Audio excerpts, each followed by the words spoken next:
When Congresswoman Jasmine Crockett calmly questioned Melania Trump's visa history, it wasn't just a mic drop moment, it was a mirror held up to America's deepest hypocrisy. It was the kind of moment that stops everything, like the air itself pulls back to listen. The hearing room on Capitol Hill had been loud for over an hour. Accusations flew, tempers boiled, cameras rolled the usual circus. And there she was, Congresswoman Jasmine Crockett, seated composed, flipping through her papers as if the nonsense bouncing off the walls didn't bother her. But it did. You could see it in the way her hand paused mid-turn, in the way her eyes scanned the panelist across from her. "You question my loyalty to this country?" she said, looking straight ahead, not yelling, not flinching. "If we're going there, should we talk about Melania's visa history too?" The room froze, not figuratively, actually froze. The Republican panelist, who'd been coming at her with veiled shots about real Americans, looked like someone had just yanked the battery out of his brain. Even some of the Democrats looked unsure if they'd heard her right. But Crockett didn't blink, didn't smirk, didn't gloat. She just kept her eyes steady, like she knew exactly what she was doing, and had been waiting for the right moment to say it. That one sentence hit harder than any speech, any slogan, any press release. And the moment it aired, just 10 seconds, clipped from a 2-hour hearing, Twitter lit up like dry leaves on a fire line. By the time the hearing ended, her name was trending hashtags like Jasmine said it, and Melania green card were spreading faster than reporters could catch up. But here's the part people missed. She didn't call for anyone's deportation. She didn't say Melania should be removed from the country. What she said, and how she said, it was surgical. Because for years, immigrant families, especially black and brown ones, have been grilled, doubted, and picked apart by people waving flags and asking loaded questions like, "Do you even love this country?" Crockett turned that mirror right back. It wasn't just about Melania. It was about the selective outrage, the double standards, the way some folks always find ways to draw the line between us and them. But the backlash, oh, it came fast that night. Conservative radio ran headlines like "Democrat attacks, Melania's immigration status." And did Crockett just suggest deporting a former First Lady? The headlines were loud, but the actual clip that told a different story. And that's what made it all hit even harder, because people weren't just reacting to what she said. They were reacting to what it exposed. By morning, Crockett had 3 interview requests on the table, including one from a major morning show. Her team, though exhausted, knew they had to move quickly. "We say nothing?" her assistant asked. Pacing Crockett just shook her head. "No," she said, "we say everything, just not the way they want us to." But while her words were being replayed across every screen in America, something else was bubbling beneath the surface. And it wasn't going away quietly. Long before that congressional hearing, long before the camera zoomed in on her face, like she was the only person in the room, Jasmine Crockett had already made peace with how people saw her. She knew what it meant to speak plainly in a place that runs on polished lies and handshakes, knew that a black woman in power who didn't soften her tone or shrink into respectability was always going to be labeled angry, radical, or, worse, ungrateful. But she wasn't new to any of this. Before Congress, she was defending people in courtrooms across Dallas, public defender. No spotlight, no cameras, just stories. Mothers trying to keep custody of their children. Teens pulled over for things that never made sense. Men who got judged the minute they stepped into the courtroom. Not by evidence, but by where they were born or how they looked. She remembered one case in particular, a quiet kid. 19, arrested for possession because of a traffic stop that never should have happened. Nothing violent, no record, but the prosecution wouldn't back off. She stood up in court and said, You're building cages around this boy's future for something you wouldn't even book your nephew for it. Rattled the judge. It didn't win the case, but it won the room, and the boy got probation. Instead of jail, she carried that courtroom fire into every space she walked into, after that, right into the Texas House, and eventually all the way to Capitol Hill. But Washington, that was a different kind of game in Congress. You're expected to play it smart, which really just means, say, less blend in, keep it civil, smile, even when it burns. Jasmine never liked playing dumb, and she sure wasn't going to stay quiet. So by the time she was sitting in that hearing room, facing a smug former prosecutor from Florida, who kept throwing phrases like American values and foundational loyalty at her, she wasn't reacting out of emotion. She was calling out a script she'd seen recycled her whole life. And she was tired of it, because it always went the same way. First, they question your background, then your motives, then your patriotism. And when you finally snap back calmly, precisely with receipts, they pretend to be shocked that you had the audacity to speak. It's not just annoying, it's dangerous. And that's why her line. Should we talk about Melania's visa?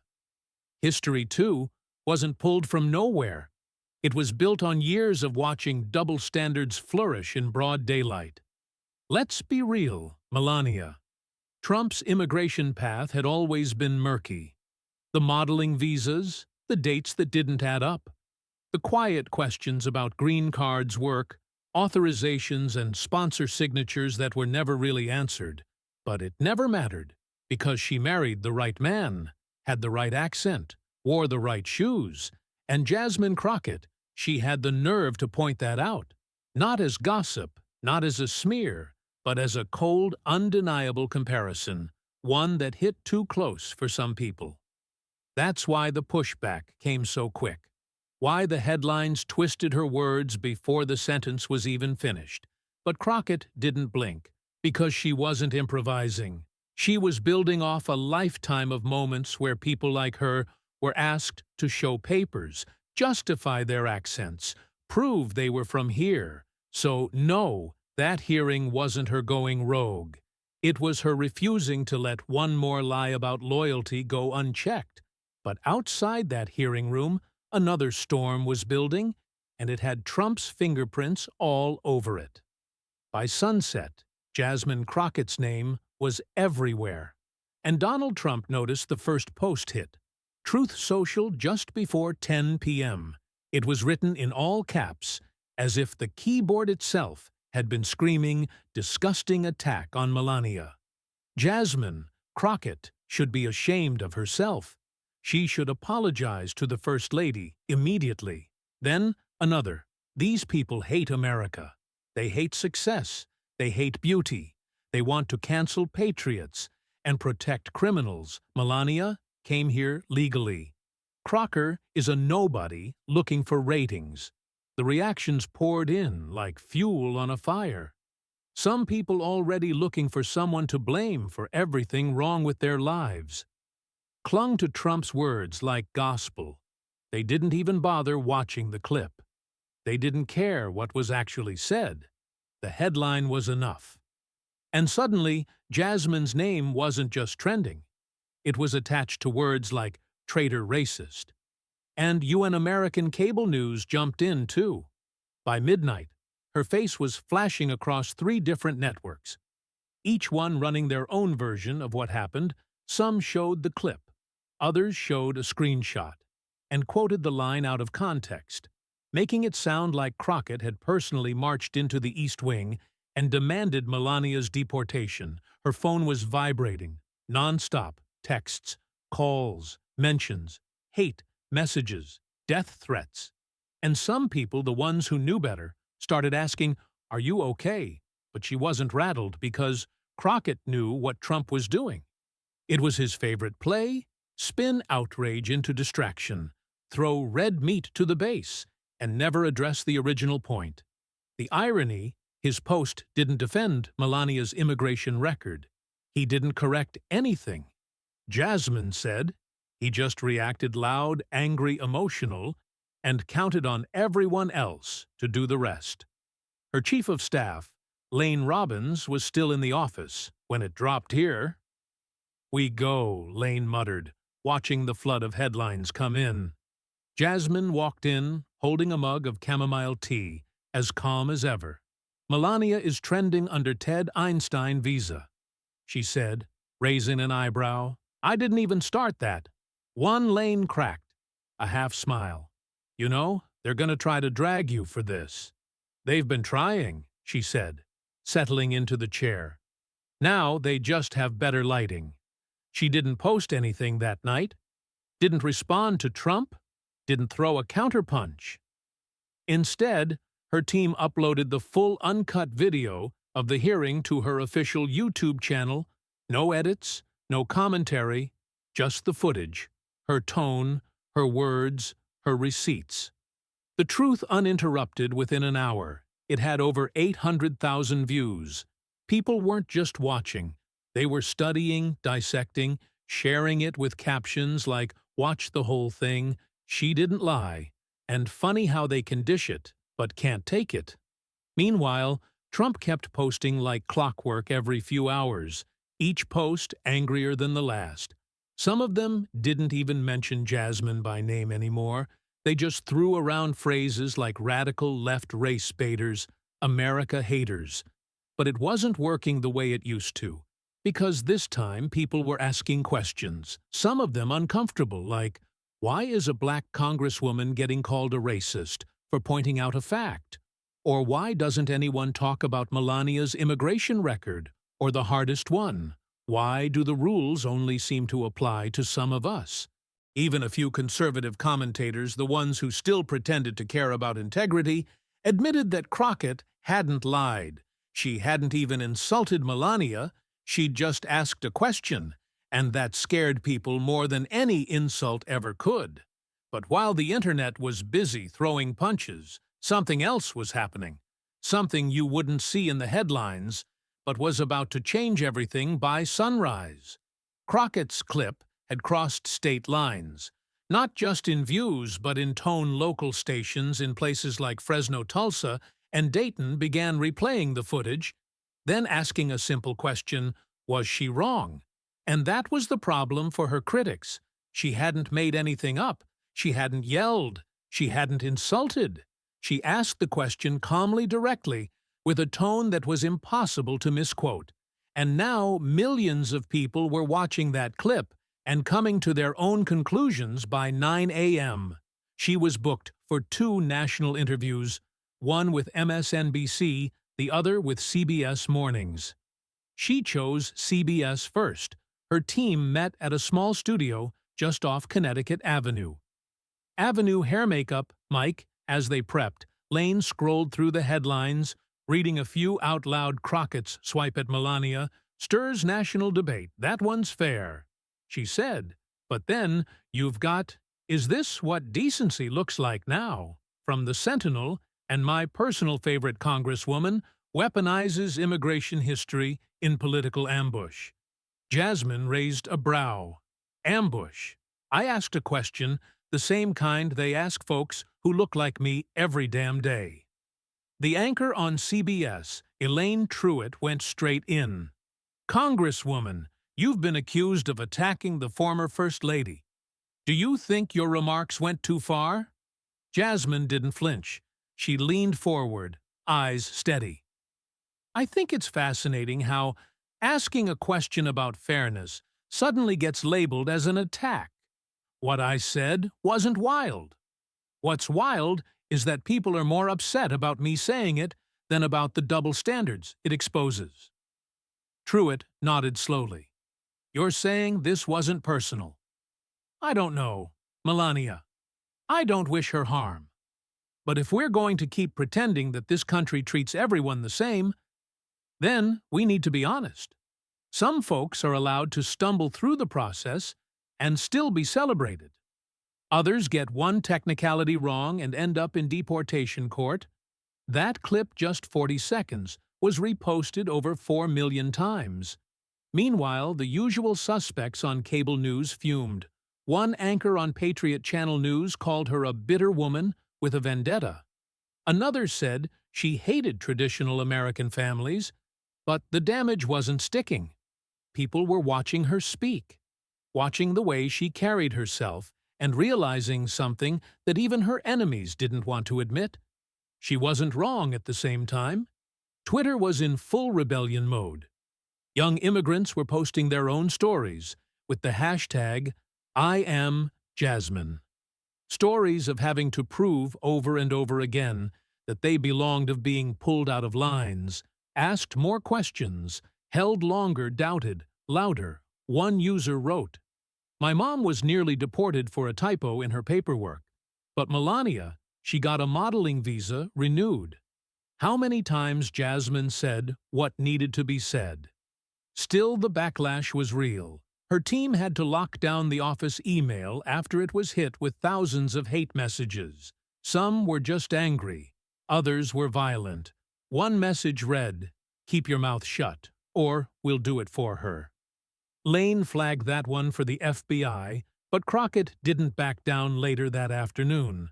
She sat with a college reporter from Ann Arbor who asked, "Did you ever consider apologizing?" Jasmine tilted her head, then replied, "Apologize for what? Telling the truth. Asking the kind of question that gets asked of people like me all the time. That's not something I regret. That's something I wish more people had the guts to do." And that was what made her dangerous to some. She didn't yell, or she didn't cry, she didn't retreat. She just kept showing up, saying what others were too scared to say, with poise, calm, and clarity. She wasn't trying to win the argument. She was changing the conversation. But while Crockett held her ground in the spotlight, a different kind of reaction was building away from cameras, one that would soon make this much bigger than just politics. The first major spark came from Mesa, Arizona. A protest had already been planned outside the federal courthouse, originally set to focus on the growing number of undocumented deportation cases happening quietly, without much media attention. But once the Crockett clip went viral, organizers adjusted their signs. Her name was everywhere. One woman, Ana Ruiz, 27, born in Flagstaff, to parents who came from Mexico in the early 90s, stood on the courthouse steps holding a cardboard sign that simply read, "If she gets to stay, so should my dad." It was blunt, personal, impossible to ignore. The protest swelled quickly. It wasn't massive. Not like some of the coast city marches, but it was loud, visible, and raw. Over 500 people showed up: teachers, nurses, veterans, students, some holding homemade signs, others holding photos of family members stuck in green card limbo, and the chant that broke through the noise, "Same rules, same rights." No more. Silence. The Mesa protest made the evening news, not because of violence. There wasn't any, but because of how directly it linked the Crockett conversation to everyday lives.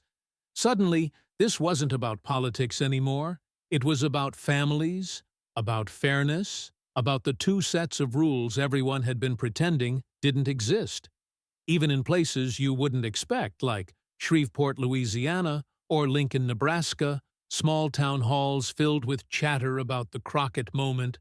High school debate coaches used it as a real-time example. Civics teachers played the clip in class in Birmingham. A college professor paused her lecture and said, "Let's talk about this. Why does this make people uncomfortable at the same time?" Conservative media was trying to bury it with noise. One syndicated host said, "This is what happens when people who hate this country get elected. They tear down good women like Melania to push their bitter, divisive garbage." But the needle wasn't moving the way it used to. Even some of Trump's more moderate followers were whispering things like, "Well, she didn't lie, technically, and you got to admit it's a fair question." Then, as if on cue, someone pulled the fire alarm. A new video started making the rounds on Reddit, allegedly from a 2001 interview Melania did with a Slovenian TV outlet. where she made vague comments about working in the U.S. before her paperwork was fully processed. It wasn't concrete, but it was enough to poke at something the public had never really questioned too deeply. And that's when the noise shifted, because now it wasn't just, did Crockett cross a line? It became, wait, what are the facts here? Fact-checkers got involved. Immigration attorneys weighed in. People began digging up old reports that had mostly been ignored, the kind of stuff no one cared about when she was posing in designer gowns. Suddenly, the question Crockett asked wasn't outrageous anymore. It was unavoidable in Phoenix. A woman named Darnesha Fuller was sitting at her dining table scrolling through the news on her tablet when she turned to her husband and said, "She's not saying Melania should be deported. She's saying, if they're going to treat us like suspects, then we get to ask questions too." Her husband nodded slowly. "People don't like mirrors," he muttered, "especially when they don't recognize what's looking back at them." Jasmine Crockett, in the meantime, was working on legislation.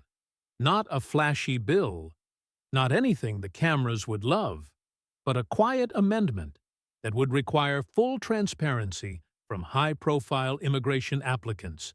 No more sealed files, no more loopholes for the wealthy or well-connected. She didn't announce it right away. She was waiting, not because she was scared, but because she knew when to move.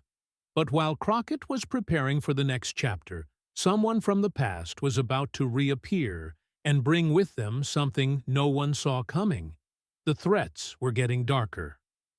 Crockett's team had stopped opening physical mail unless it came through official channels. Too many of the handwritten ones came with scribbled slurs, torn-up flags, and once, just once, a bullet casing taped to the inside of an envelope. The FBI had quietly started keeping eyes on her office. But Jasmine wouldn't let it change her rhythm. "They want you scared." She told Lane one night, standing by the office window, watching DC lights flicker in the distance. "They want to see you shrink." But the truth was, she was tired, not broken, not defeated, just tired. It was late, almost midnight, when she finally left the office and went home. No staff, no calls, just quiet. Her apartment in Tacoma didn't look like a politician's place. No press photos, no framed invitations, just soft lighting a couch that had seen too many naps, and a faded photo of her and her mother at her law school graduation, still stuck to the fridge with a cracked magnet. She kicked off her shoes, reheated some leftover curry, and sat at the kitchen table with her laptop open, scrolling through messages, skipping past the garbage, reading the ones that felt real. One stood out, a voicemail from earlier in the day. It was her mother. "Hey, baby, you're busy. I know. But just remember what I told you. They don't get to define you. Not ever. Not even when it's loud. Especially when it's loud." She let it play twice. Then she called her back. Her mom picked up immediately. No hesitation, like she'd been waiting by the phone all day. "Hey, Mama. Hey, baby. You okay? I'm holding." "That's not what I asked." Jasmine didn't answer right away. Her voice caught for just a second. "They're trying to flip this. Say, I hate the country. Say, I'm attacking women." Her mother didn't yell, didn't rant, just let the silence sit. Then she said, "Truth doesn't always come out clean. Sometimes it comes out with bruises, but it still comes out that hit hard." They talked for another 20 minutes about small things. Church, her uncle's arthritis, the neighbor who couldn't figure out how to work their new leaf blower. Jasmine laughed for the first time in days. That laughter carried her through the next morning because the pressure was still there. And the calls kept coming. One of them came from someone she hadn't heard from in years. Eli Kwan, a former immigration lawyer who'd once worked with her on a legal clinic in Oak Park back in Texas. They hadn't spoken since she left for Congress, but his name showed up on her calendar as a private meeting. No subject listed. He showed up with a manila envelope and eyes that looked like they hadn't seen sleep in 2 days. "Are we secure?" he asked, sitting down across from her. Lane shut the office door. Eli slid the folder across the desk. "This isn't public yet, but it will be. And when it is, it's going to flip this entire narrative inside.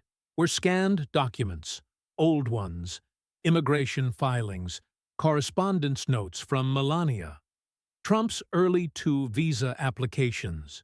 One letter in particular stood out, a request for reconsideration that mentioned freelance work performed before official work authorization was approved. Jasmine read it twice, then sat back. "You've verified this?" "Yes," quietly. "I had to triple-check it.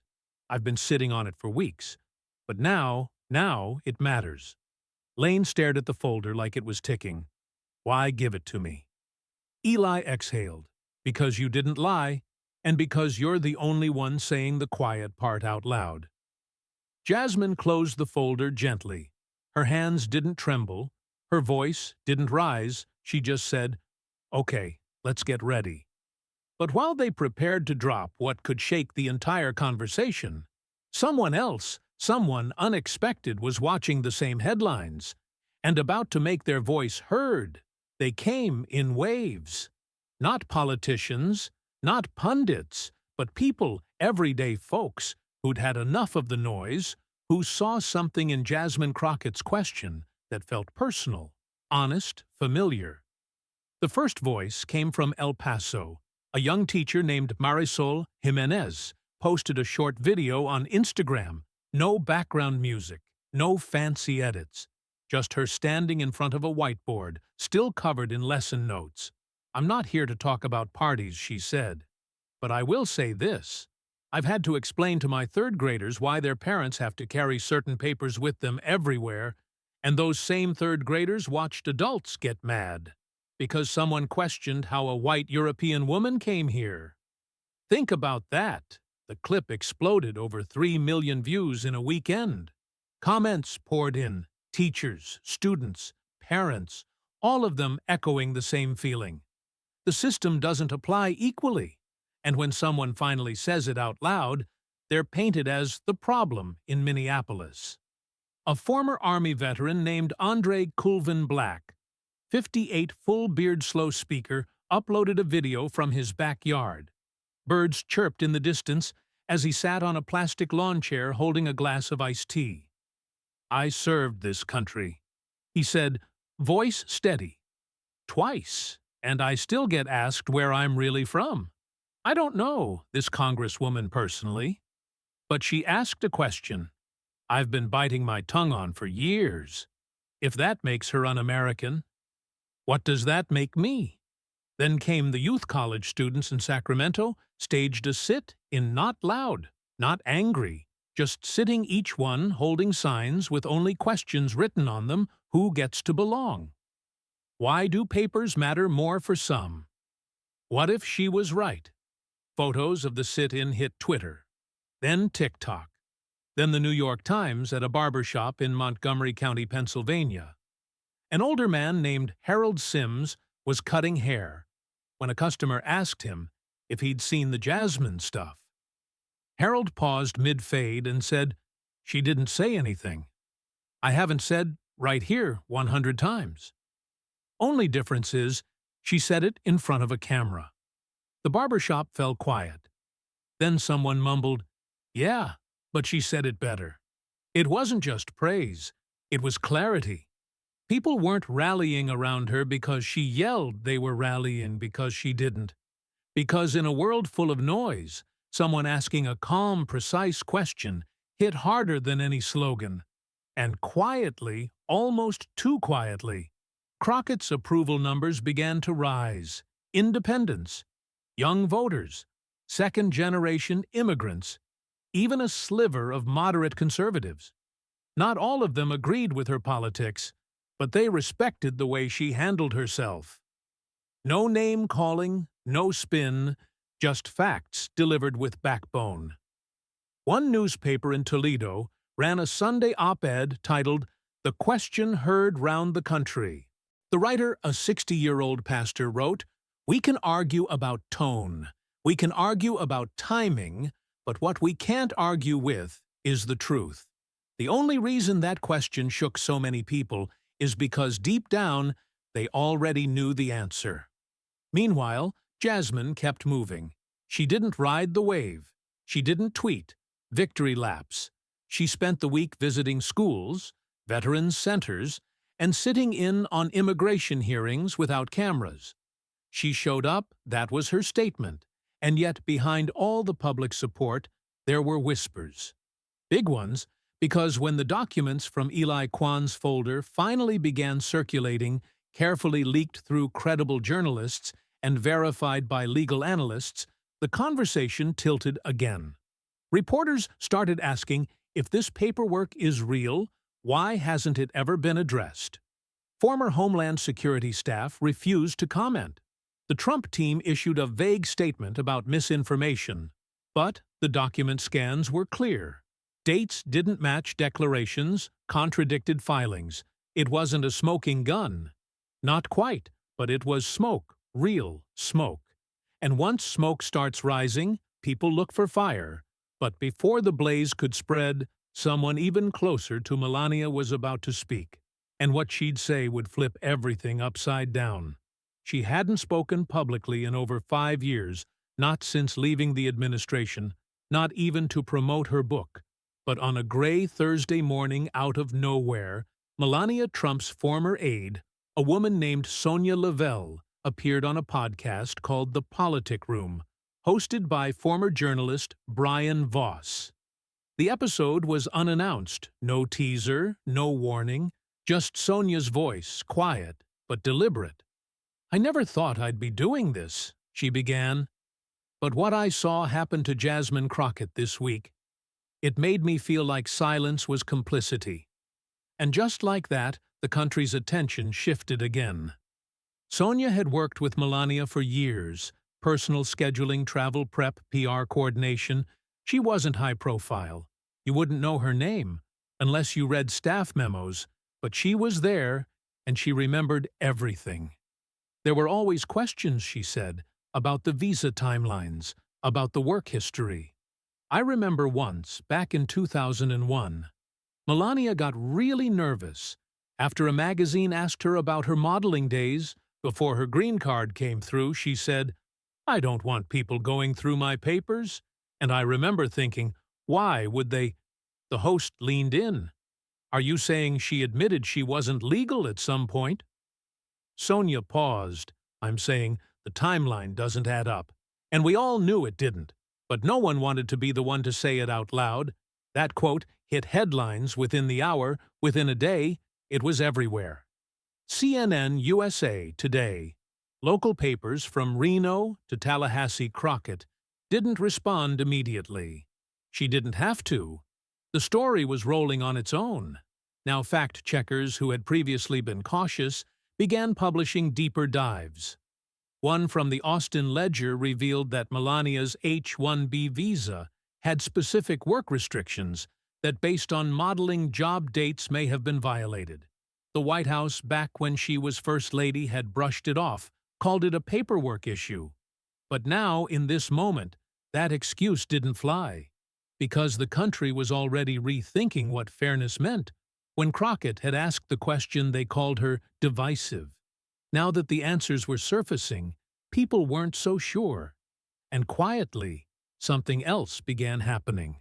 A shift talk radio hosts who'd spent days calling Crockett vile began changing their language. They didn't apologize, not directly, but their tone softened. She may have had a point. One said, "I still think her delivery was confrontational. But maybe there is a double standard worth discussing." It wasn't a concession, but it was something in Jacksonville. A retired immigration officer named Kendra Blaine posted a video on Facebook, speaking directly to the camera. "I've processed over 8,000 cases in my career. If any of those folks had Melania's discrepancies on file, they would have been denied or flagged for review. We need to stop pretending this is normal."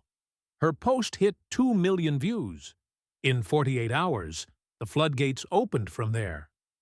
Crockett's inbox began to shift. Less hate mail, more thank you notes, stories, confessions, questions from people who finally felt like someone had cracked open the door. But Jasmine wasn't gloating at her next press conference. She stood in front of a backdrop that simply read, "Same rules, same country." And all she said was this: "I didn't come here to play games. I came here to represent the people who never get the benefit of the doubt." This was never about Melania. This was about principle. If one group has to follow the rules, then everyone should, period. It wasn't fiery. It wasn't long, but it landed. People clapped, not because they were told to, but because the truth finally felt visible. But before this moment could settle, one final interview was about to break, one that would show exactly why Crockett's question had mattered so much in the first place. The studio lights were bright, but Jasmine Crockett wasn't rattled. She sat comfortably across from Maya Redding, anchor of the Sunday night primetime series Truth's Seat. It was the highest-rated political show of the year, and this was her first long-form interview since the firestorm began. There was no podium to hide behind, no staff to cut in just 2 chairs. One question after another, and millions watching Maya started direct Congresswoman Crockett. "You've become the center of a national conversation that you never technically started when you made the remark about Melania Trump's visa history. Did you expect this kind of reaction?" Jasmine blinked once, then smiled faintly. "I expected discomfort. I didn't expect distortion." Maya leaned in, "So let's go back. What exactly were you trying to say?" Jasmine paused, not to buy time, but to choose her words carefully. "What I said, and what I meant, was about consistency. We've built a system in this country that constantly interrogates certain people's legitimacy, whether it's a last name, an accent, a birthplace, and the folks doing the interrogating rarely get questioned themselves." She gestured slightly with her hand. "Melania Trump is one example. She benefited from a process that many others would have been penalized for. That's not an insult. That's not hate. That's reality." Maya nodded, but some people say bringing up the former First Lady's immigration status was a personal attack. Then they're not listening. I wasn't talking about her as a person. I was talking about what her path represents, how some people are quietly given passes, while others are loudly prosecuted. I've defended teenagers who got ice holds placed on them because of clerical errors. Meanwhile, we're told not to ask questions about inconsistencies tied to powerful figures. Why there was a moment of silence, the kind that always hits harder than shouting. Maya shifted. "You've also received a lot of support. Rallies, opinion pieces, even unexpected praise from moderate voters. What do you think resonated with people? They saw someone ask the question they've been sitting on for years. They saw someone not flinch when the blowback came. But more importantly, they saw how quickly the conversation gets twisted when truth touches power." Maya gave a half-smile. "And now there's talk of you being a national figure, possible Senate run, even whispers about higher office thoughts." Jasmine laughed softly, not dismissively. "I didn't say what I said for ambition. I said it because I was tired of watching folks swallow their truth to make other people comfortable backstage." Lane watched from the green room phone in one hand, jaw tense. The studio had given them only one live feed, and she was watching closely, not for missteps, but for impact, and she saw it. People weren't just watching Jasmine. They were connecting, not to a headline, not to a soundbite, but to a person. After the interview, social media erupted again. Only this time, not in chaos. In reflection, clips from the interview were posted and reposted. One line especially stuck: "If we are truly one country under the law, then we shouldn't need reminders that some people's paperwork gets handled more gently than others, entire lives. That quote was printed on T-shirts. By the end of the week, it showed up on protest signs in Milwaukee, bumper stickers in Fresno, and a hand-painted mural outside a community center in Albuquerque. But for Jasmine, it was never about branding. It was about forcing a conversation that had been deferred too long. She left the studio quietly. No entourage, just Lane and one staffer trailing behind on the sidewalk. A woman in her 50s walked up hesitantly. She didn't introduce herself, just said, "My brother got deported. 5 years ago, he filed late one form. That's all it took. He's still in Honduras. And you said," "What I wish I could have said to someone's face." Jasmine held her gaze and simply nodded. Sometimes words don't need to be repeated. Sometimes presence is enough. But even with the storm behind her, Crockett still had one thing left to say, and it would bring everything full circle.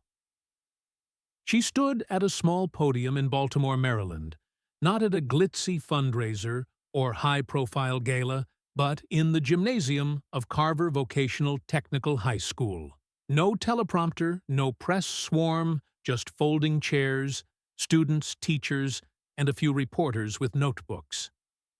Jasmine Crockett looked around at the faces, kids wearing sneakers, oversized hoodies, hair in braids, shaved close, dyed purple.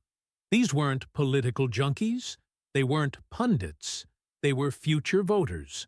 Some would be voting for the first time in 2 years, and she spoke to them like she always did, direct, no fluff. You're going to be told a lot of things about who you are, about where you come from, about what you deserve, and most of the time, it won't come from facts. It'll come from fear, from folks who need to keep you in a small box because they're afraid of what happens when you start asking real questions. She paused. Let it settle. Let me tell you something. Asking questions isn't un-American. It's the most American thing. There is one student in the back clapped. First, then the rest followed. Not a standing ovation, just enough to show they heard her, they felt her. That's all she ever really wanted. The fallout from her statement about Melania Trump had taken over the national conversation for nearly 2 weeks. And when the dust finally started to clear, what was left behind wasn't scandal. It was something far more dangerous to the status quo. Curiosity people had started asking their own questions about green cards, about policy inconsistencies, about who really benefits from discretion, and who gets punished by the rules. For some politicians, that shift was terrifying, because it meant the days of deflecting were numbered for Jasmine. It meant her job was just beginning. Reporters were still trying to bait her into back and forths, with Trump still trying to squeeze another headline from her, but she refused to play the same game twice. "He's loud," she said in one interview, "but volume doesn't equal truth behind closed doors." She kept working that amendment on high-profile immigration transparency. It had already picked up bipartisan interest. Quietly. Of course, no one wanted to admit they were listening, but they were even staffers from offices that had once laughed off her name were now asking for copies of her notes in Philadelphia. An immigrant advocacy group named Project Waypoint launched a campaign called #SameStandard, inspired directly by her viral moment. Their goal, push for equal application of immigration enforcement, regardless of wealth, notoriety, or political connection. Jasmine didn't take credit. She didn't post about it, but her team donated the maximum allowed, and the girl who once defended teenagers in back rooms with fluorescent lights and one working AC unit. She was now shaping the next generation of legal reform.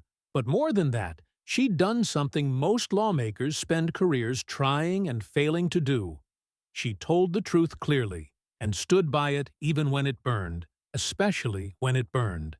As she left the school gym that afternoon, a student followed her to the parking lot, maybe 16 or 17 years old, hoodie pulled low. He didn't say much, just handed her a crumpled sheet of notebook paper with a few lines scrawled on it. It read, "I used to think I had to stay quiet. Thanks for showing me that I don't." She didn't cry. She smiled that slow, quiet kind of smile that says more than a speech ever could. Because that was the point, not proving anyone wrong, not going viral. The point was the truth, saying it when it mattered, and showing others that it's not just okay to speak up. It's necessary if this story made you feel something, if it pushed you to think a little deeper about fairness, truth, or what real representation looks like. Then don't just scroll away. Subscribe, share the story, have the hard conversation, because silence doesn't protect you. But truth might just set something in motion.